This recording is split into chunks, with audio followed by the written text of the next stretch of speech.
First thing we do is there's a lot of free content that people can watch videos on our YouTube channel. They can learn.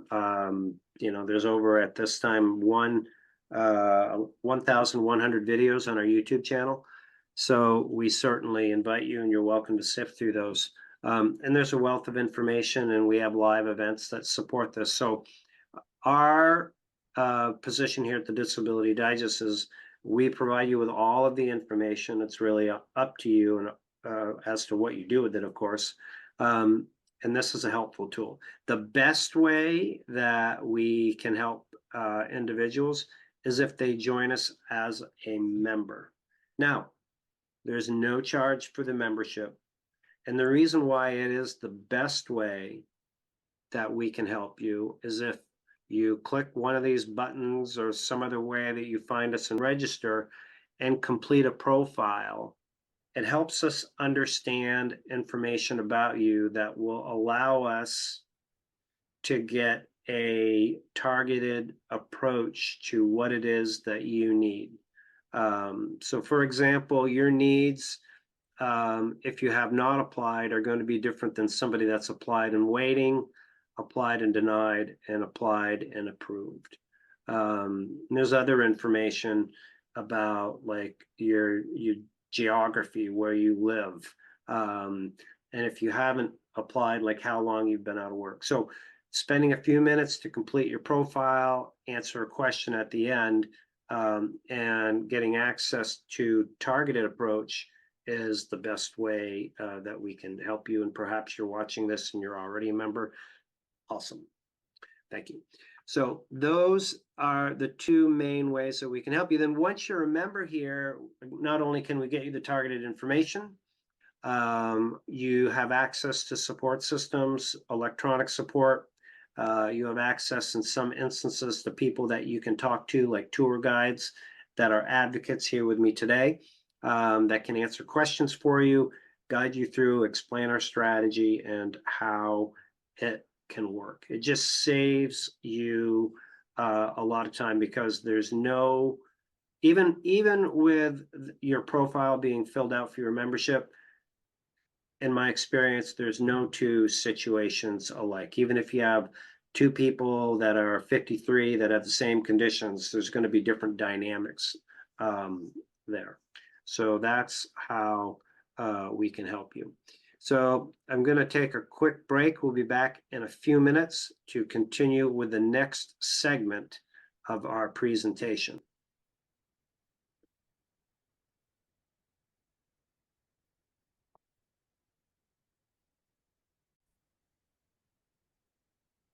Okay, welcome back. In this next segment, I'm going to explain the Disability Digest strategy and how we've helped thousands of people get approved. And in our work that we do here, I don't personally believe that everybody needs to either do it on their own or needs to use a Social Security representative, whether it's an attorney or non-attorney.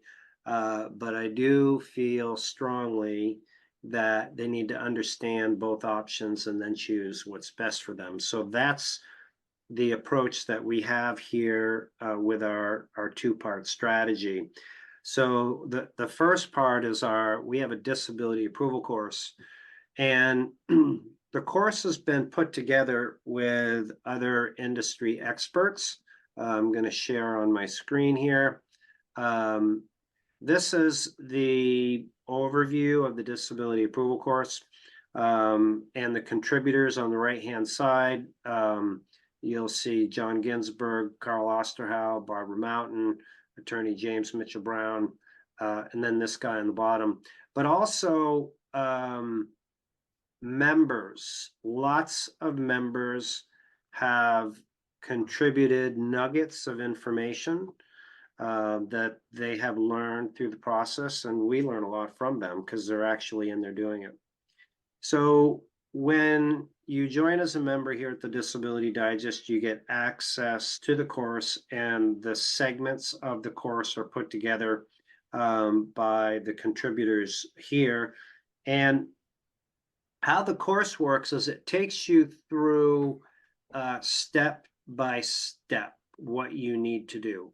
Now, there are some people that come here and they're still working full time and they're just curious. They may see on the horizon, it could be, you know, 5 months down the road, or they just want to know.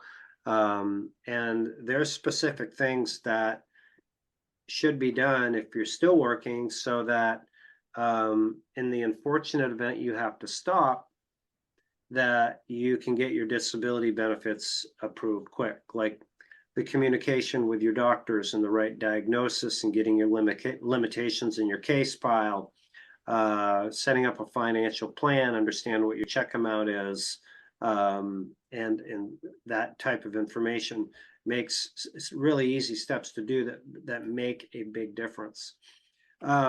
So when you're out of work, the course is continues to be broken down into different steps. And here on the screen, um, we have step one in the course, which is like somebody that's out of work and needs to file their initial application.